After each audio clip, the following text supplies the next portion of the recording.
Hello and welcome to Staying Ahead of the Curve. I'm Jeff Snyder, Vice President, Senior Consultant with Camac Retirement Group. And I'm joined today by Doug Denigris, National Taft-Hartley Practice Leader with MassMutual Retirement Services. Doug, thank you for joining us on the show today. I appreciate you joining us in Enfield. Great to be here.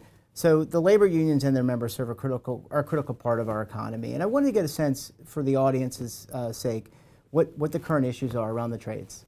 So there's a lot of pressures they're under nowadays. First and foremost, in the political environment, a lot of states are trying to pass, right-to-work legislation, and that's first and foremost critical on the minds of the union trustees. But we're also seeing a lot of changes also in, how jobs are bid out, and they're competing every day against non-union contractors that at times may not have the same level of skilled training and may not have as much robust benefit packages. So that drives a lot of what they're focused on. But in addition, as the groups continue to age and the demographics change and each union membership is made up of more and more folks getting near retirement, that has a dramatic impact on the cost of healthcare and their funding status in their DB plans. Doug, collectively bargained employees exist in both the private and the public sector. Your organization delivers services to both groups. Wondering if you could share with the audience maybe some of the similarities and maybe some of the differences between the two groups and how you deliver services. Thanks, Jeff. Yeah, the great part about MassMutual is we have dedicated groups in both markets, and the reason because there's some nuances that are different between the markets. First and foremost, they have different tax codes, and they also, one's governed by ERISA and one is not. So that creates nuances that are important as you administer the plan. But what we really enjoy about the marketplaces is the way you interact with the participant base. So the employees on the governmental side and the membership on the Taft-Hartley side are very, very similar. It's all about making sure they know what the next best action is for each of them. And the way firms like us interact with them is really putting a great combination of technology, people resources, people on the ground that can engage and interact with their membership, and at the same time providing the right level of support to the trustees. In 2014 we had the Multiple Employer Pension Reform Act. And wanted to get your sense of how the trades were, responding to that act, and also talk about the importance of the DB plan and also the DC plan a little bit more. Sure. So the DB plan is still the most important benefit out there.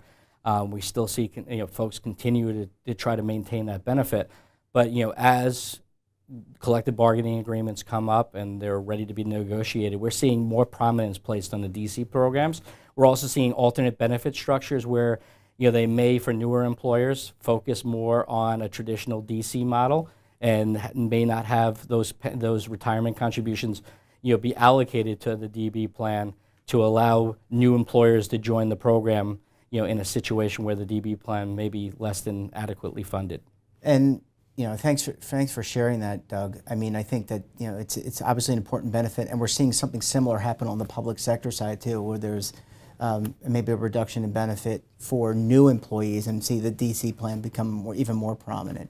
But that DB is still the cornerstone of the benefit, and so that needs to be supported, of course. We're starting to see also, Jeff, an increase in 401k usage in the multi-employer space.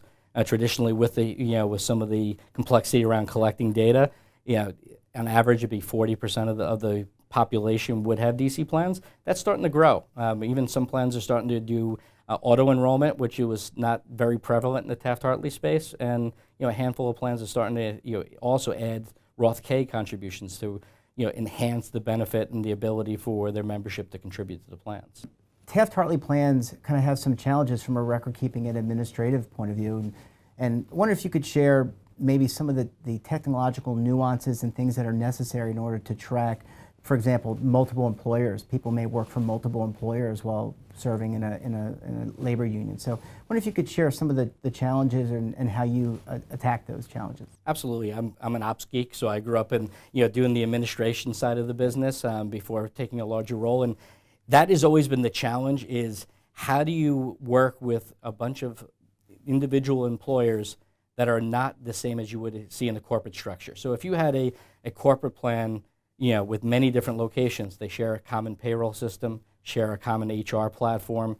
There's an ownership structure where they can dictate the actions of the individual locations.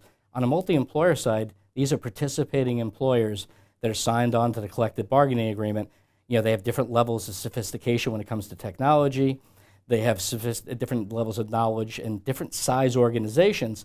So it's really, how do you collect that information in an efficient way, and how do you disseminate information back? So we're seeing more and more challenges as plans continue to enhance their benefits, add 401k features, add Roth K.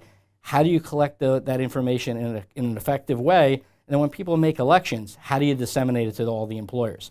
That is the primary challenge that's existed for the last 20 years, even with enhanced technology, smartphones, more web-based challenges.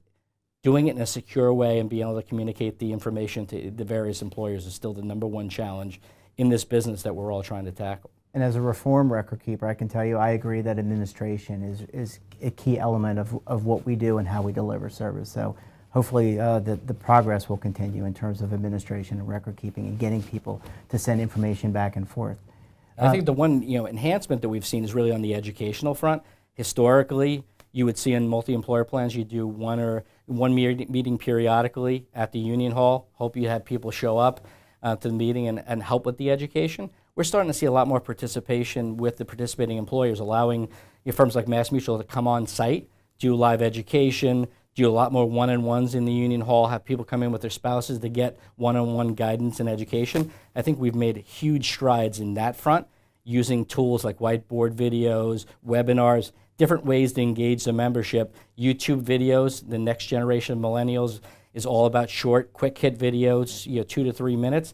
That's where we've seen the most extreme example of where we've brought the business forward. Changing gears, you talked about employer member communication and education, the importance of bringing in spouses, to doing the one-on-ones, the quick hits. We've seen a considerable amount of market volatility over the last almost a year now, the up and down of the market. It's got to be kind of chilling and scary for some people, especially those closer to retirement. And it is. I think the one benefit we have, if you look at it as a benefit, Jeff, is we went through, most of this population has gone through the events of 2008 and that dramatic downturn. So I think that in talking to our management of our phone area, our education folks, it's a lot less scary for the membership than it was this time, 2008. People have been through an extreme downturn in the marketplace.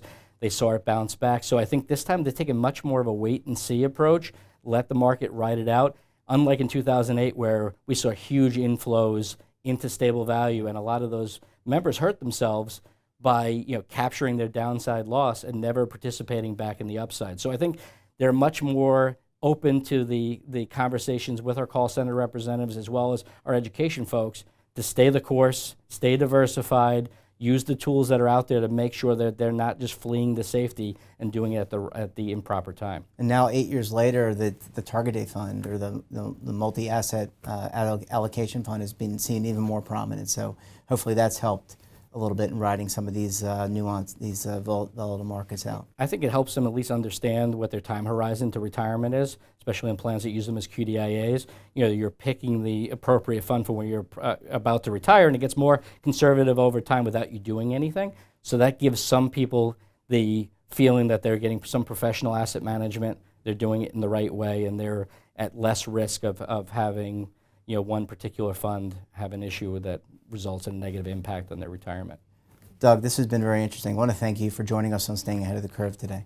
And thank you to the audience for tuning in today's episode. We look forward to bringing you new and innovative ideas in future episodes of Staying Ahead of the Curve.